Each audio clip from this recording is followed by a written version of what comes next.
अजब सफर है, अजब सफर है, मैं अपनी मुट्ठी से रेत बनकर फिसल रहा हूँ, वो रेत दामन में भर रही है।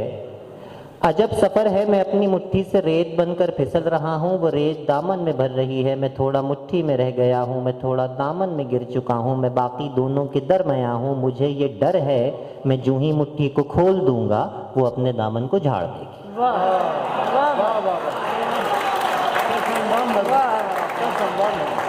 अजब सफर है, अजब सफर है, मैं अपनी मुट्ठी से रेत बनकर फिसल रहा हूँ, वो रेत दामन में भर रही है।